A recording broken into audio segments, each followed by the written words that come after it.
সাবরুমে গিয়ে মাননীয় মুখ্যমন্ত্রী যে কথাটা বলেছেন, তো আমরা এটা মনে করি যে সংবাদ মাধ্যমের উপরে একটা আঘাত। তো আমরা এটা সবাই মানে এটাকে সমর্থন করি, হ্যাঁ, এবং এই ফোরামে এটা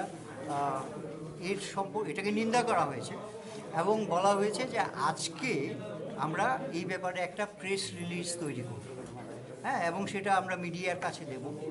এবং তারপর আমরা দেখছি যে সারা রাজ্যে সাংবাদিকরা আক্রান্ত হচ্ছে এবং মুখ্যমন্ত্রী এই কথা বলার 24 ঘন্টার মধ্যে 2জন সাংবাদিক আক্রান্ত হয়েছে। তো আমরা এই ব্যাপারে মানে আমরা গভীরভাবে মর্মাহত এবং চিন্তিত, হ্যাঁ।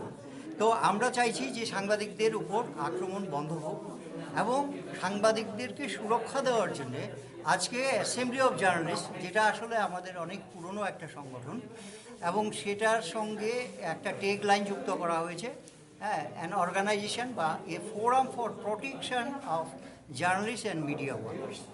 তো আমরা এই সংগঠন থেকে আমরা এর মধ্যে একটা মেমোরেন্ডাম আমরা তৈরি করছি যে সার্বিকভাবে এ রাজ্যের সাংবাদিকদের কীরকম অবস্থা, হ্যাঁ, এবং আমরা কি প্রতিকার চাই, হ্যাঁ, এবং এর সঙ্গে মুখ্যমন্ত্রী যেটা বলেছেন সেটাও আমাদের কাছে উদ্বেগের বিষয়।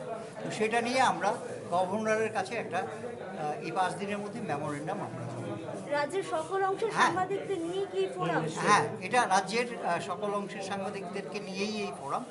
এবং শুধু তাই নয়, শুধু সাংবাদিক নয়, হ্যাঁ, মিডিয়ার সাথে যারা যুক্ত, যারা মিডিয়া ওয়ার্কার, তারাও এই সমস্যা আছে, কোনো আপদ বিপদে আমরা পাশে। হ্যাঁ, আর এই যে মেমোরেন্ডামটা আমরা গভর্নরের কাছে দেব, মানে সেটা বা একই বক্তব্য একই বিষয় নিয়ে, হ্যাঁ, আরেকটা মেমোরেন্ডাম করে, হ্যাঁ, আমরা international federation of journalist IFJ এবং কমনওয়েলথ হিউম্যান রাইট অর্গানাইজেশন, হ্যাঁ, তাদের কাছে এবং হোম মিনিস্টারের কাছে এইগুলো আমরা পাঠাচ্ছি। হ্যাঁ, এটা আসলে আমাদের উদ্দেশ্য হচ্ছে যে আমাদের যে নিরাপত্তা, সাংবাদিকদের এবং মিডিয়া কর্মীদের যে নিরাপত্তা, সেটাকে বাড়ানো আমরা সেখান থেকেই করছি।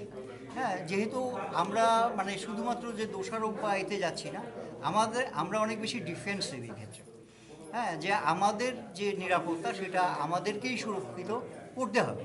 এবং সেই জন্যেই কিন্তু আমরা বিভিন্ন ফোরামের কাছে, হ্যাঁ, বিভিন্ন ইনস্টিটিউশনের কাছে এবং স্বরাষ্ট্রমন্ত্রীর কাছে, হ্যাঁ, সব এবং গভর্নরের কাছে আমরা যাচ্ছি।